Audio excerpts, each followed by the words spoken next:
Author's note. This video is my review of Mary Poppins Returns, based on Mary Poppins by P.L. Travers, directed by Rob Marshall, published by the Walt Disney Company, Lucamar Productions, and Mark Platt Productions. Starring Emily Blunt, Lin-Manuel Miranda, Ben Whishaw, Emily Mortimer, Julie Walters, Angela Lansbury, Colin Firth, Meryl Streep, and special guest star Dick Van Dyke as Mr. Dawes Jr., rated PG. It is wonderful to see you. Yes, it is, isn't it? When the early morning hours have come and gone, through the misty morning showers I greet the dawn. For when it's Back when I was young, I used to enjoy watching Mary Poppins on TV. Mostly, it was from Julie Andrews' take on the magical nanny and the chimney sweeper Bert played by Dick Van Dyke. It's been 30 years since I first watched it. Let's see how the sequel stands out. You need to be more careful when the wind rises, George. You nearly lost your kite. 25 years after the events of Mary Poppins, Michael Banks, now a widower father of 3, risks losing his house to the bank. An old friend from his childhood past would come to help give him a spark of inspiration. How do you know our names?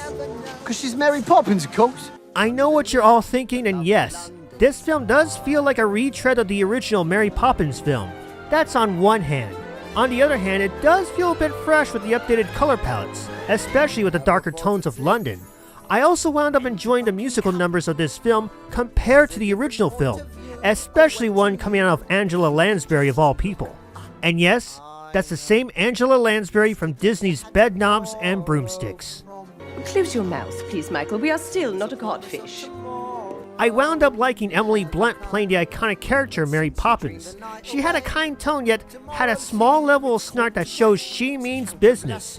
But she does show a form of inspiration that Michael's kids need during their father's own hardship. I also wound up enjoying Jack the Lamplighter, not just because he's like Bert from the first movie, but also his interactions with Jane Banks as well. I smell a future couple. Have you looked in Father's old desk? I honestly can't remember why we kept most of this stuff to begin with. If there's one complaint I do have, I wish there was more scenes involving the now older Michael Banks. It's sad with what he was going through, trying to take care of his life and his kids, all while he was under a cloud that he may lose his home to the bank, not to mention he lost his wife. And sometimes, that pressure makes him take his frustration out on his kids. With the kind of problems we have in today's economy, it's hard not to feel sorry for him. Oh, dear. Look, the picture's changed. Looks as though they've broken your carriage wheel. This is a bit of a bias on my part, but my favorite part of the movie was the Royal Doulton Music Hall.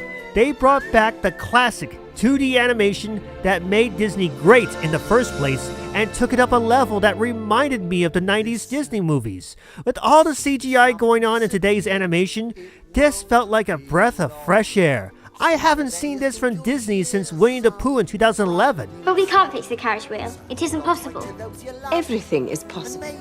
Sure, Mary Poppins Returns felt like a retreading of the first Mary Poppins, but in some ways, it felt fresh enough to be a worthy sequel to the original. See if you can catch it before it disappears from theaters. That's more than a spoonful of sugar to make the medicine go down. I'm sorry I had to go there. Off we go.